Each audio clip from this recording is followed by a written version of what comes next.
Oui, je suis candidat à l'élection présidentielle et je participerai à la primaire organisée par le Parti socialiste. L'outsider qui, peut-être, va créer la surprise. Pas question de renier ses convictions. L'homme tranquille. Benoît Hamon. Benoît Hamon. Benoît Hamon. Benoît Hamon. Benoît Hamon. Benoît Hamon. En tête du premier tour. Benoît Hamon et Manuel Valls se sont affrontés hier. 58. J'insiste sur la solidarité nationale et sur la cohésion sociale.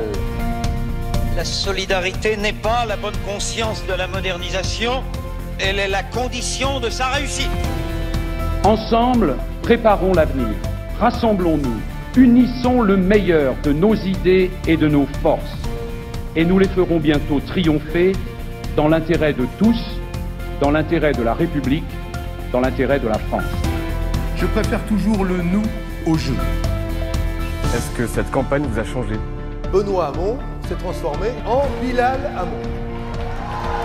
Je me suis sans doute endurci, épaissi peut-être. Je suis fier qu'il m'appelle Bilal et je serai fier aussi qu'il m'appelle Elie, David, peu importe.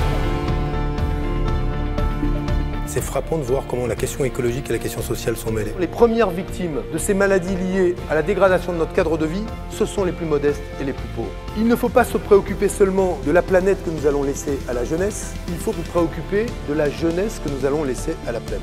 Les banquiers, on peut négocier avec. La planète, on ne peut pas négocier avec elle.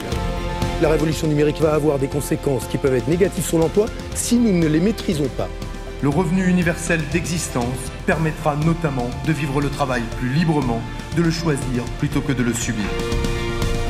Le sens de ma proposition d'un 49.3 citoyen, c'est-à-dire Lorsqu'une loi est votée, que 450 000 citoyens jugent que la question est trop grave pour qu'elle ne soit traitée que par le Parlement, il me semble légitime qu'on puisse donner au peuple le moyen de reprendre la main. Je l'ai dit et je le confirme, je ne crois pas en l'homme providentiel. Notre pays a besoin d'une gauche moderne, innovante, capable de fabriquer et de porter un futur désirable. qu'elle propulse un imaginaire collectif puissant en capacité de bousculer et la droite totale et l'extrême droite. Avec un projet qui revendique le changement du rapport au travail, une aventure de transformation sociale, démocratique et écologique. Nous avons là les passerelles qui nous permettront de relier les différentes familles de la gauche. Prenez-la, rassemblez la gauche, imposez le rassemblement de la gauche.